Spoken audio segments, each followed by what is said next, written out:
Good morning everyone, you are most welcome in nursing innovation. और आज हम discuss करेंगे एक और इम्पोर्टेंट टॉपिक पे, और टॉपिक अपना रहेगा एपगार स्कोर।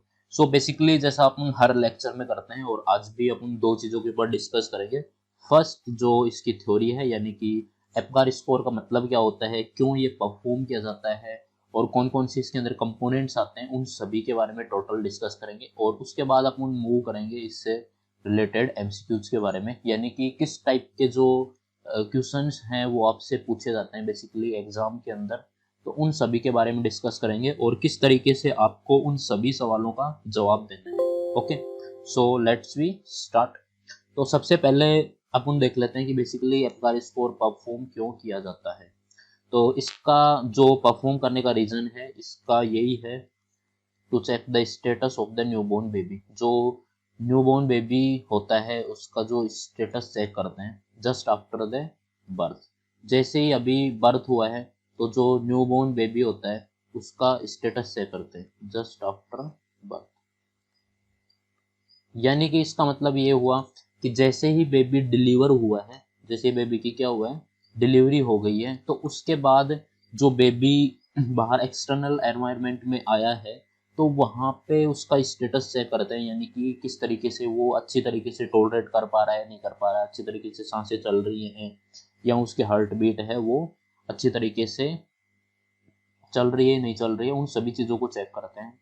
तो बेसिकली जो सबसे इम्पोर्टेंट चीज़ आती है इसके अंदर, सबसे पहले जो आपसे पूछी जाती है दैट इज़ द, इसका जो टाइमिंग होती है वो पूछते हैं कि यानी कि जो एपगार स्कोर है वो कब परफॉर्म किया जाता है। तो बेसिकली इसकी दो टाइमिंग होती हैं। फर्स्ट तो एट 1 मिनट, यानी कि 1 मिनट पे चेक करते हैं, जस्ट जैसे ही बेबी का बर्थ होता है, अभी जैसे बेबी का जन्म हुआ है तो उसके 1 मिनट पे अपन चेक करते हैं। तो 1 मिनट पे चेक करने का जो पर्पज होता है वो क्यों करते हैं, यानी कि वो क्यों करते हैं, ताकि चेक करने के लिए कि क्या चेक करते हैं, how well the baby, how well the baby tolerate the berthing process, tolerate berthing process. इसका मतलब क्या हुआ, इसका मतलब ये हुआ कि जैसे ही बेबी क्या था, जैसे माँ के किस में था, ये माँ के वुम्ब के अंदर था, यानी कि यूट्रस के अंदर रहता है, यूट्रस के अंदर रहता है। जैसा अपन देखेंगे अभी, जैसे कि जब बेबी माँ के यूट्रस में रहता है, मान लो ये यूट्रस हो गया और हम बेबी बना देते हैं, छोटा सा बेबी ड्रॉ कर लेते हैं अंदर, तो ये मान लो बेबी है। ये जब बेबी माँ के वुम्ब में था तो अलग तरीके से, मतलब कोई वो एक अलग एनवायरनमेंट था। अब जैसे ही ये बर्थ हो गया, ये बेबी क्या हो गया, बाहर आ गया, यानी कि डिलीवरी हो गई है। तो जैसे ही डिलीवरी हो जाती है तो उस टाइम पे जो भी चीज़ें होती हैं, यानी कि जो यूट्रस के अंदर लगातार कॉन्ट्रैक्शन आते रहते हैं, लगातार कॉन्ट्रैक्शन आते हैं, तो बेबी के ऊपर भी प्रेशर क्रिएट होता है। फिर बेबी जो वेजाइनल ओपनिंग से पास आउट होता है तो इसका जो हेड होता है इसके ऊपर भी प्रेशर क्रिएट होते हैं, और जो फ्लूड होता है, जो एमनियोटिक फ्लूड होता है वो भी इसके मुंह के अंदर चला जाता है। तो बहुत सारी प्रोसेस होती है, तो यानी कि बर्थ के टाइम पे, डिलीवरी के टाइम पे बहुत सारी प्रोसेसेस होती हैं, बहुत सारी चीज़ों का सामना करना पड़ता है एक न्यूबॉर्न बेबी को। तो उन सभी को क्या वो बच्चा टॉलरेट कर पाया है, नहीं कर पाया है, यानी कि बर्थिंग प्रोसेस के टाइम पे उसके अंदर कोई डिफेक्ट तो क्रिएट नहीं हो गया है, उसके ऊपर ज़्यादा प्रेशर तो नहीं आ गया जिससे उसका हार्ट काम नहीं कर पा रहा हो, या फिर उसके जो एयरवे के अंदर ज़्यादा सिक्रीशंस चले गए हों इसलिए एयरवे ओपन नहीं हो पा रहा है। तो उन सब चीज़ों को चेक करने के लिए जो किया जाता है वो किया जाता है एट द 1 मिनट। फिर सेकंड जो परफॉर्म किया जाता है, सेकंड जो दोबारा कब परफॉर्म करते हैं, तो वो परफॉर्म करते हैं एट 5 मिनट, यानी कि 5वें मिनट पे परफॉर्म करते हैं। अब 5वें मिनट पे परफॉर्म करने का मतलब क्या है, क्यों करते हैं 5वें मिनट पे परफॉर्म, तो उसका जो रीज़न है वो ये है, अपन चेक करते हैं कि how well the baby is doing, how well the baby is doing outside of the womb, outside of mother's womb, यानी कि माँ के गर्भ से बाहर आने के बाद बेबी किस तरीके से रिएक्ट कर रहा है। यानी कि जो पहले मिनट पे अपन परफॉर्म करते हैं उसका रीजन ये है कि जो बर्थिंग की प्रोसेस के टाइम पे बेबी को कोई दिक्कत, तो कोई एबनॉर्मलिटी तो क्रिएट नहीं होगी, ये सारे फंक्शन नॉर्मल चल रहे हैं नहीं है, उसको चेक करते हैं। फिर दोबारा 5 मिनट पे, यानी कि जैसे ही 5 मिनट हो जाती हैं जन्म हुए तब चेक करते हैं, तब उसको देखते हैं कि बेबी जो अभी माँ के जो वुम्ब यानी कि जो गर्भ से बाहर आया है, बेबी बाहर निकला है, डिलीवरी हुई है, तो उस एनवायरनमेंट में अपने आप को टॉलरेट कर पा रहा है नहीं कर पा रहा है, यानी कि उसकी टॉलरेबिलिटी को चेक करते हैं कि वो अंदर जो बाहर आके अपने आप को टॉलरेट कर पा रहा नहीं कर पा रहा है, उस एनवायरनमेंट के साथ कंपेटेबल हो पाया नहीं हो पाया, उन सारी चीज़ों को चेक करने के लिए अपन कब करते हैं एपगार स्कोर परफॉर्म? 5 मिनट पे। तो अपन ने पहले देखा कि क्यों करते हैं, तो ये सारे रीजन आपको पता लग चुका है कि जो बेसिकली एपगार स्कोर चेक करने का मतलब ये कि बेबी जो बर्थ के टाइम पे उसकी जो सिचुएशंस होती हैं उनको चेक करते हैं। ओके, जो दो तरीके से परफॉर्म किया जाता है उसकी टाइमिंग की बात की। फर्स्ट जो टाइमिंग है अपनी that is the 1 minute. 1 minute पे क्यों परफॉर्म करते हैं वो देखा अपन ने, बर्थिंग प्रोसेस को टॉलरेट किया नहीं किया अच्छे तरीके से। और 5 मिनट पे अपन ने देखा कि वो बेबी जो वुम्ब के बाहर आया है, यानी कि इस यूट्रस से बाहर निकल के आया है, फिर नए एनवायरनमेंट में आ चुका है, तो उसके अंदर टॉलरेट कर पा रहे नहीं कर पा रहे, कंपेटेबल है या नहीं है, ओके, कोई दिक्कत तो नहीं है, कोई एबनॉर्मलिटी क्रिएट तो नहीं हुई है, तो अपन परफॉर्म करते हैं 5 मिनट पे। ओके, अब अपन नेक्स्ट मूव कर लेते हैं, इसके कंपोनेंट्स के बारे में डिस्कस करेंगे अपन। जो इसके कंपोनेंट्स कौन कौन से हैं उनके बारे में डिस्कस करेंगे। तो कंपोनेंट के लिए अपन इस चार्ट के थ्रू समझेंगे पूरी प्रोसेस को। ओके, तो बेसिकली इसके 5 कंपोनेंट्स होते हैं, यानी कि जो 5 कंपोनेंट इंक्लूड किए गए हैं इसमें एपगार स्कोर के अंदर, कितने 5 कंपोनेंट्स। तो इसके जो नाम से ही अपन याद रखते हैं, एपगार नाम से ही, पहला ए से होता है अपीयरेंस, दूसरा पी से होता है पल्स, और जी से होता है ग्रीमिसेज। ग्रीमिसेज का दूसरा नाम अगर आप बोलना चाहो तो अपन बोलते हैं इसको रिफ्लेक्स। ओके, ऐसे एक्टिविटी, एक्टिविटी को दूसरा नाम देना चाहो तो आप दे सकते हो मसल स्टोन, देखते हैं इसके अंदर। ओके, और लास्ट होता है आर से रेस्पिरेशन, यानी कि रेस्पिरेशन का पैटर्न देखते हैं ना कि रेस्पिरेशन रेट। ओके, तो इसके अंदर स्कोर रखा गया है 0 स्कोर, 1 स्कोर, 2 स्कोर। ये बेसिकली जो स्कोरिंग होती है ये बेबी की कंडीशन को अनुसार अपन इसको स्कोर देते हैं। जैसे कि अपीयरेंस, यानी कि अपीयरेंस में अपन क्या देखते हैं, स्किन का कलर, स्किन कलर देखते हैं अपीयरेंस के अंदर। तो स्किन का कलर अगर पूरी बॉडी क्या है, पेल है या फिर ब्लू है, यानी कि पूरा जो बेबी के एक्सट्रीमिटीज हैं और जो फेस है, ट्रंक है, सब कुछ ब्लू है, तो स्कोर अपन कितना देते हैं, 0। फिर अगर बेबी की जो एक्सट्रीमिटीज हैं वो सिर्फ ब्लू हैं, बाकी पूरी बॉडी क्या है, पिंक है, तो उसको क्या बोलते हैं अपन, उसको क्या बोलेंगे अपन, एक्रोसाइनोसिस। आपने एक वर्ड सुना होगा, इस कंडीशन को अपन क्या बोलते हैं, एक्रोसाइनोसिस। ओके, यहाँ तक आपको क्लियर हो चुका है। एक्रोसाइनोसिस की कंडीशन है तो स्कोर कितना देते हैं, 1 देते हैं। अगर पूरी बॉडी पिंक है यानी कि अच्छी तरीके से ब्लड सप्लाई हो रही है तो तब क्या देंगे अपन, स्कोर नंबर 2। ओके, इसी तरीके से पल्स का स्कोर होता है। अगर पल्स बिल्कुल भी फील नहीं हो रही है, नो पल्स, तो स्कोर 0 चल जाएगा। अगर पल्स 100 बीट पर मिनट से कम है तो स्कोर 1 दे देते हैं। अगर जो पल्स है वो 100 बीट पर मिनट से ज्यादा है तो स्कोर चला जाएगा अपना 2। ओके, थर्ड जो कंपोनेंट आता है ग्रीमिसेज, यानी कि रिफ्लेक्सेज, यानी कि बेबी को जब स्टिमुलेशन देते हैं तो बेबी कोई एक्टिविटी करता है नहीं करता है वो चेक करते हैं। अगर बेबी स्टिमुलेशन पे कोई भी रेस्पॉन्स नहीं देता, यानी कि नो रेस्पॉन्स टू स्टिमुलेशन, तब कितना स्कोर जाता है अपना, 0 स्कोर। और थोड़ा बहुत वीक क्राई, यानी कि थोड़ा चिमटी वगैरह काटी, उसको थोड़ा सा पेन किया स्किन पे, बॉडी पे, कहीं पे भी, तो उस टाइम पे जो थोड़ा बहुत वीक क्राई किया तो उस पे जो स्कोर जाता है वो कितना जाता है, स्कोर नंबर 1 देते हैं। अगर बेबी अच्छी तरीके से ट्राई करता है और पुल अवे कर देता है, जैसे कि हाथ पे हम उसके चिमटी काटते हैं या पेन करते हैं तो अपने हाथ को दूर कर लेते हैं, तो उस कंडीशन में जो स्कोर जाता है वो जाता है 2। तो ये 3 कंपोनेंट हो गए। जो 4th कंपोनेंट आता है अपना एक्टिविटी, यानी कि जो मसल स्टोन देखते हैं कि बेबी के मूवमेंट कैसे हैं। बेबी कोई मूवमेंट नहीं कर रहा, ऐसे पड़ा है जैसे कि बेहोश, अनकॉन्शियस हो, तब स्कोर जाता है अपना 0। अगर बेबी थोड़ा बहुत उसके आर्म्स और लेग्स हैं वो फ्लेक्स है, जैसा आप डायग्राम में देख पा रहे हैं, थोड़े बहुत, यानी कि मसल स्टोन थोड़ी बहुत है, तो उस कंडीशन में 2। ओके, तो इस तरीके से अपन ने देखा, अगर थोड़ा जो इसकी आर्म्स वगैरह है वो फ्लेक्स हैं तब स्कोर नंबर कितना जाता है, 1। और अगर पूरी तरीके से एक्टिव मूवमेंट है, सब कुछ हाथ पैर अच्छे से हिला रहा है, मसल स्टोन्स अच्छी है, तब स्कोर नंबर कितना दे देते हैं अपन, स्कोर नंबर 2 दे देते हैं।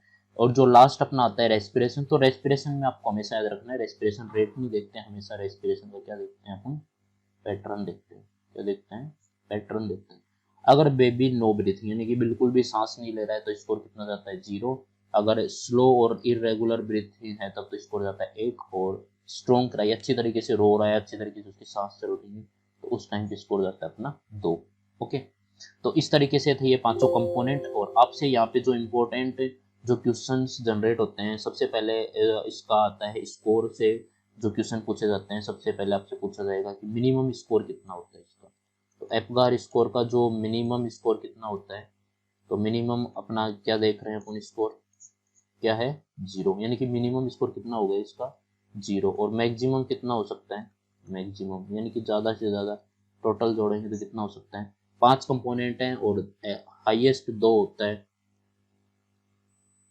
तो हाईएस्ट कितना होता है, तो हाईएस्ट कितना होता है 2 होता है। तो 5 इंटू 2 करेंगे तो टोटल जो हाईएस्ट जो मैक्सिमम स्कोर कितना आ जाएगा 10। तो मैक्सिमम स्कोर कितना आ गया 10 और मिनिमम स्कोर कितना आ गया 0 आ गया। ओके, नेक्स्ट जो आपसे सवाल पूछा जाता है इसके अलग अलग कंडीशंस के अनुसार, यानी कि किस तरीके की चीजें आएंगी तो उसको अपन बोलेंगे कि बेबी की कंडीशंस कैसे इवॉल्वेट करते हैं। अब स्कोरिंग सिस्टम के आधार पर इसको 3 टुकड़ों के अंदर डिवाइड किया गया है, यानी कि जो 3 टुकड़ों के अंदर स्कोरिंग सिस्टम से किया गया है। जैसे कि अगर 7 से और 10 के बीच में आ रहा है तो क्या बोलेंगे, क्या कंडीशन को इंडिकेट करता है 7 से 10। फिर आ गया अपना 4 से 6 आ गया और एक हो गया 0 से 3। ओके, तो 7 से जो 10 पैटर्न है तब तो बेबी के एकदम नॉर्मल है, यानी कि एकदम वेल है, गुड कंडीशन है, यानी कि एकदम से गुड कंडीशन है। और 4 से 6 है तो किसको इंडिकेट करता है, माइल्ड डिप्रेशन को, यानी कि थोड़ा बहुत डिप्रेस है, उसकी हार्ट रेट वगैरह काम नहीं कर रही है। अगर 3 से 0 और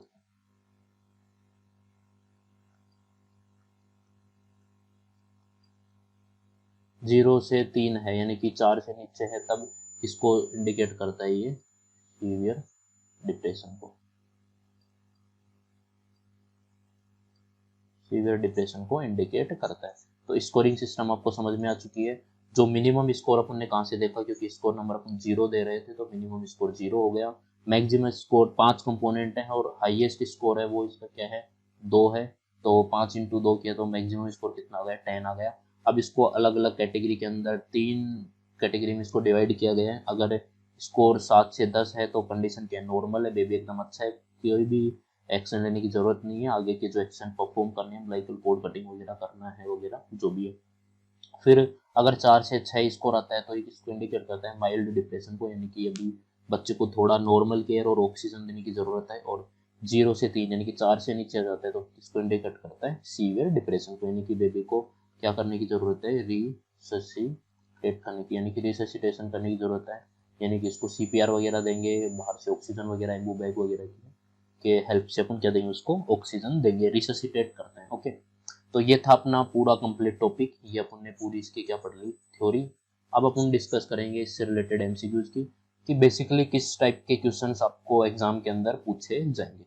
तो अपन मूव करें तो फर्स्ट क्वेश्चन जो अपना आता है दैट इज द जो पहला क्वेश्चन है वो क्या है, Apgar score is recorded at, यानी कि कब एपगार स्कोर अपन रिकॉर्ड करते हैं। पहला ऑप्शन है आपके 1 मिनट और 5 मिनट पे, दूसरा ऑप्शन है 5 मिनट और 8 मिनट पे, तीसरा ऑप्शन है 2 मिनट और 5 मिनट पे, और चौथा ऑप्शन है 5 minute and 10 minute after birth, यानी कि इसमें जन्म के कितने मिनट पे अपन एपगार स्कोर करते हैं। तो अपन ने देखा डिस्कस किया तो पहले मिनट पे और 5वें मिनट पे अपन एपगार स्कोर लेते हैं। तो इसका आंसर कौन सा चल जाएगा ए।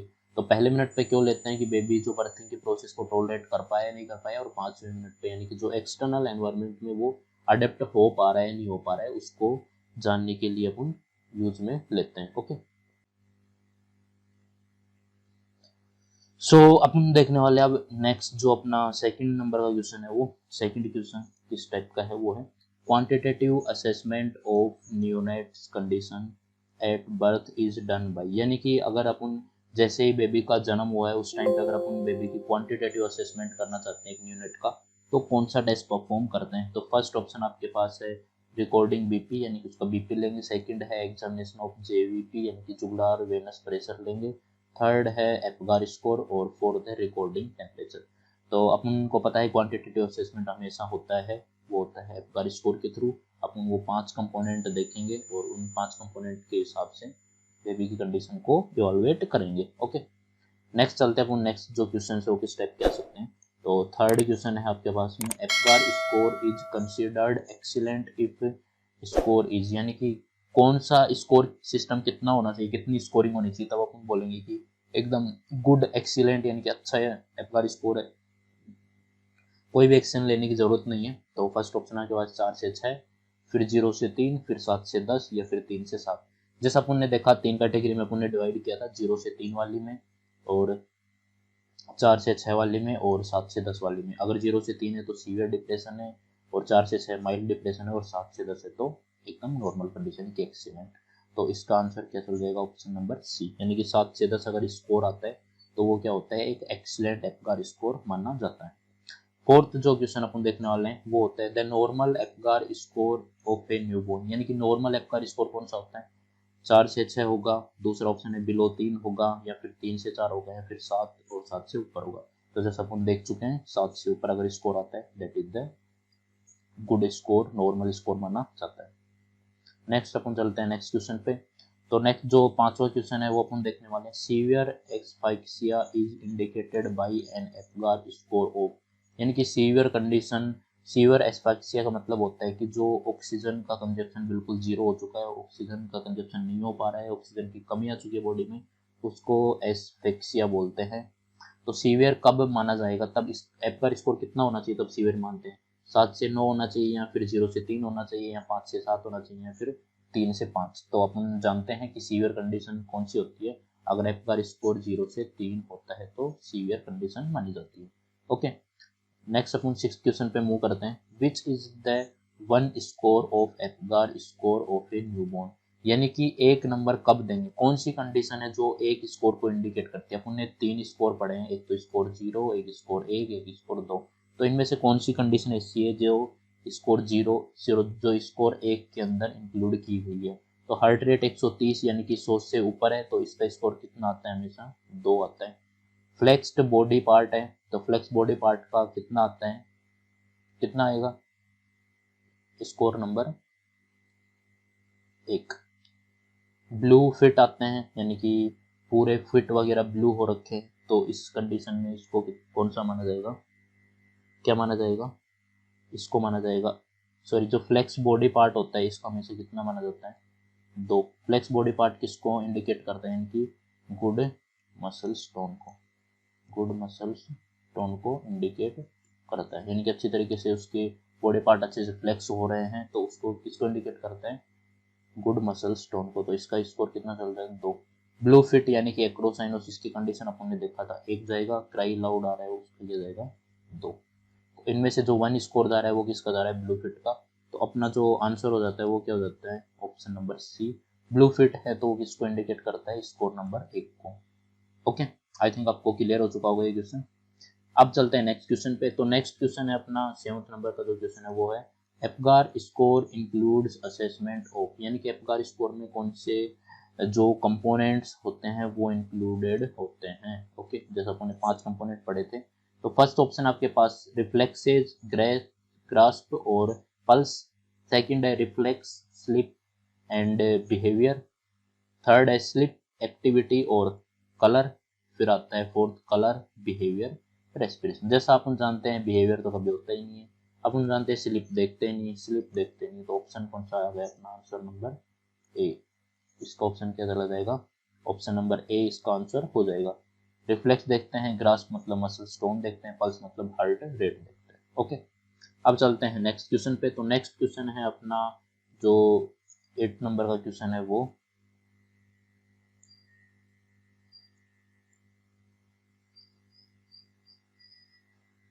सेवन क्वेश्चन हो गया। आप देख रहे हैं 8वें नंबर का question, what is the nurse's primary critical observation when performing an assessment for determining an Apgar score, यानी कि वो फर्स्ट जो प्राइमरी क्रिटिकल ऑब्जर्वेशन क्या रहेगा, यानी कि सबसे पहले किस कंपोनेंट को देखते हैं, हार्ट रेट को देखेंगे या फिर रेस्पिरेटरी रेट को देखेंगे, प्रेजेंस ऑफ मेकोनियम को देखेंगे, evolution of the Moro reflex. जैसा आप जानते हैं मोरो रिफ्लेक्स तो अपन चेक नहीं करते, मेकोनियम चेक नहीं करते, ये ऑप्शन यहाँ से उड़ा देंगे।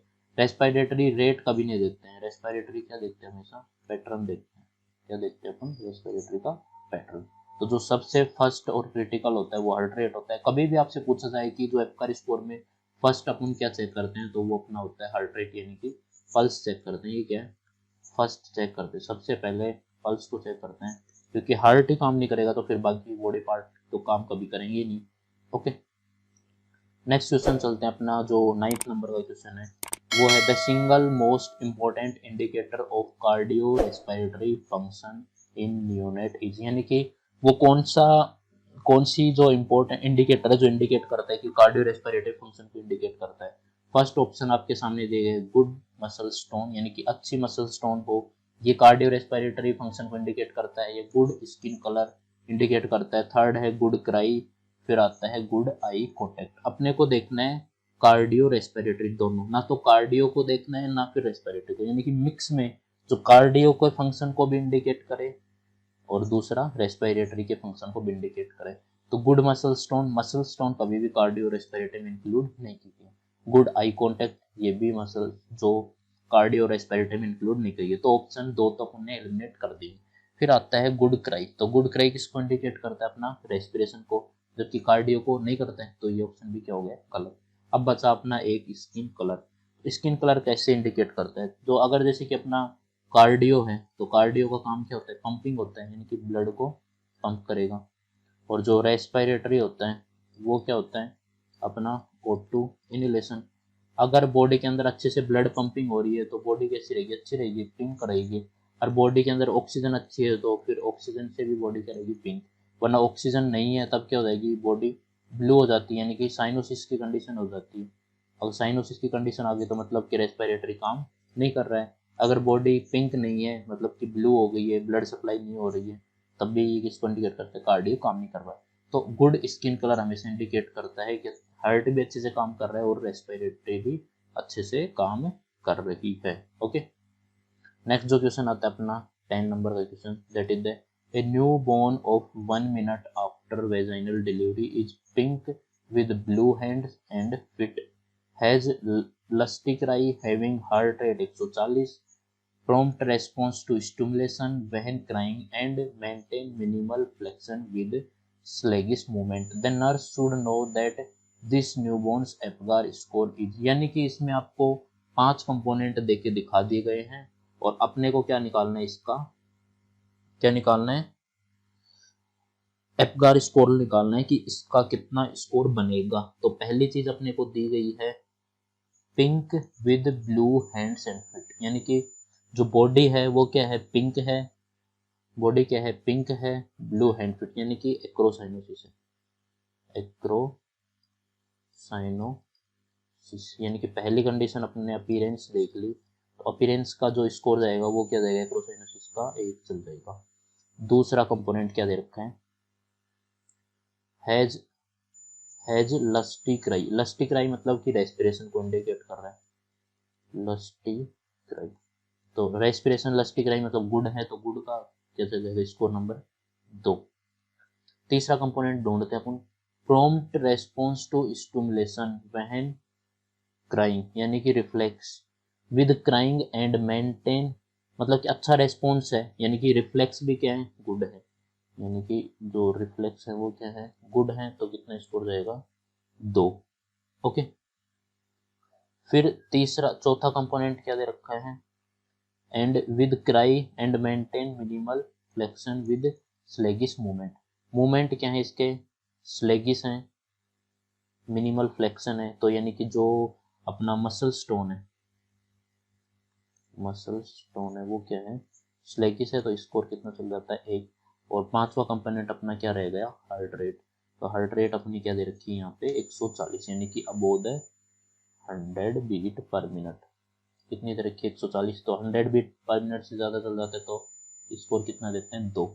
तो अपने को स्कोर को टोटल करना है, 1 हो गया plus 1 plus 2 plus 2 plus 1 plus 2, तो 1 और 2 3 और 2 5 6 और 2 7, तो टोटल स्कोर इसका क्या हो गया, 7 8 आ गया, कितना 2 4 6 7 और 8, समझ गए, तो टोटल स्कोर कितना आ गया इसका, 8 आ गया। तो 8 क्या है, मोर देन 7, तो इसका जो आपका स्कोरिंग से क्या है, बेबी क्या है, गुड कंडीशन में है, कोई भी स्पेशल केयर देने की ज़रूरत नहीं है। तो इसका कर स्कोर कितना आ गया 8। ऑप्शन में कहाँ है 8, 10 नहीं है, 9 नहीं है, 8 है। तो ऑप्शन नंबर क्या चलेगा इसका 7 नहीं है। तो इसका जो आंसर गया वो 8। आप समझ चुके हैं क्यों, क्योंकि अपने 5 कंपोनेंट पढ़े हैं किसमें, एपगार स्कोर में। एपगार स्कोर में कितने 5 कंपोनेंट पढ़े। अपीयरेंस देखा अपने, अपीयरेंस में क्या है, एक्रोसाइनोसिस है तो 1 स्कोर चला गया है। फिर रेस्पिरेशन देखा तो लस्टी क्राई मतलब कि गुड क्राई को इंडिकेट करता है तो 2 स्कोर चला गया है। रिफ्लेक्स इसके अच्छे हैं, यानी कि प्रॉम्प्ट रेस्पॉन्स टू अच्छे स्टिमुलेशन देते हैं तो अच्छा रेस्पॉन्स देता है तो 2 स्कोर चला गया। फिर अपने देखे इसके मसल स्टोन तो इसमें मिनिमल फ्लेक्शन दिखा रखा है तो 1 स्कोर चला गया। फिर अपने देखिए इसकी पल्स यानी कि हार्ट रेट तो 140 से ज़्यादा है तो 100 से ज़्यादा होते हैं, 2 स्कोर आ गए। सबको टोटल कर दिया, 2 2 और 1 3 और 2 5 और 1 5 और 1 6 7 और 8। ठीक है, टोटल कितने हो गए 8 हो गए। ओके, तो अपना स्कोर कितना हो गया 8, यानी कि 3 जो कंपोनेंट हैं उनके तो 2 2 हो गए तो इनका 6 हो गए, एक कंपोनेंट का हो गए 1 और एक का हो गया 7, फिर एक का हो गया 8। तो इस तरीके से अपन ने देखा टोटल कंपोनेंट कितने हो चुके हैं 8। तो इस तरीके से क्वेश्चन ज़्यादातर ऐसे पूछे जाते हैं आपसे। और नेक्स्ट अपन देखते हैं और किस टाइप के क्वेश्चन आपसे पूछे जाते हैं। और 11 नंबर का क्वेश्चन आपके सामने, the initial nursing action after birth of the preterm baby with an Apgar score 8 should be 2, यानी कि जो बेबी का एपगार स्कोर प्रीटर्म बेबी था उसका एपगार स्कोर कितना हो गया 8 आ गया। 8 मतलब कि एपगार स्कोर क्या होता है, गुड होता है, यानी कि एकदम नॉर्मल है। ये क्या है, नॉर्मल है बिल्कुल। तो ये गुड है, नॉर्मल है। तो अब नेक्स्ट जो नर्स का एक्शन क्या रहेगा, check clamp and dress umbilical cord, यानी कि अम्बिलिकल कोड को चेक करेगी, क्लैंप कर देगी और ड्रेस कर देगी। पहला ऑप्शन है। दूसरा, असिस्ट फिजिशियन विद रिससिटिव मेजर्स, यानी कि जो फिजिशियन के साथ में रिससिटेट करने में हेल्प करेगी फिजिशियन की। Obtain the footprint and apply N identification band, उसका जो फुटप्रिंट लेगी और आइडेंटिफिकेशन बैंड लगा देगी बच्चे के।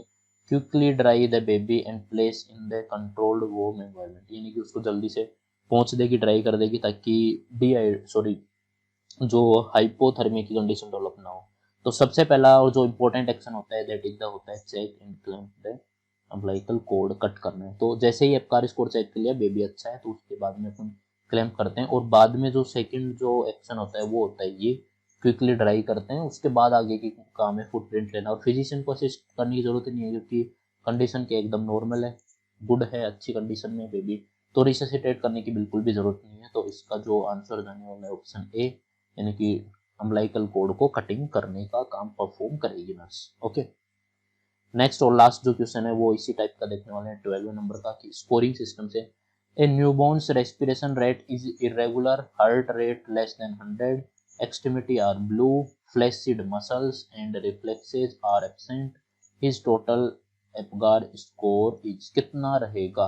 अपने को 5 कंपोनेंट देखने हैं। हार्ट रेट इरेगुलर है कितनी, लेस देन 100, तो लेस देन क्या है 100 बीट पर मिनट, स्कोर कितना जाता है हमेशा 1।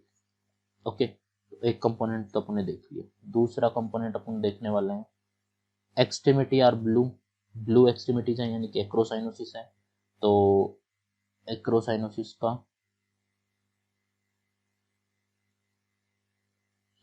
का स्कोर कितना चला जाता है अपना 1। एक्रोसाइनोसिस का क्या चला गया 1। फ्लैसिड मसल्स हैं यानी कि एकदम से मसल स्टोन की बात कर लेते हैं। मसल टोन फ्लैसिड है, फ्लैसिड मतलब बिल्कुल भी टोन नहीं है, तो स्कोर कितना चला गया 0। 4 नंबर, रिफ्लेक्सेस आर एब्सेंट, तो रिफ्लेक्सेस क्या हैं एब्सेंट है, तो रिफ्लेक्स एब्सेंट है तो कितना चला गया 0। और रेस्पिरेटरी अपन ने क्या देखा इरेगुलर है, इरेगुलर रेस्पिरेशन होता है तब स्कोर कितना जाता है अपना 1। तो इरेगुलर रेस्पिरेशन का कितना चला जाएगा 1। तो टोटल कितना हो गया 1 प्लस 1 2 प्लस 0 2 ही रहेंगे, प्लस 0 और कर दो तो भी 2 ही रहेंगे, प्लस 1 करेंगे तो 3। तो 1 प्लस 1 प्लस 0 प्लस 0 प्लस 1, तो टोटल स्कोर कितना हो गया अपना 3। तो इसमें 3 ऑप्शन कहाँ पे है, 2 जाएगा नहीं जाएगा 3 गिरा, तो इसका आंसर क्या जाएगा 20 है नहीं है 8 नहीं है। तो इस तरीके से अपने को स्कोरिंग सिस्टम भी निकालना पड़ता है। ओके, तो ये था अपना आज का टॉपिक और अपन मिलेंगे अब नेक्स्ट टॉपिक में, तब तक के लिए आपको thank you and wish you all very all the best. Okay.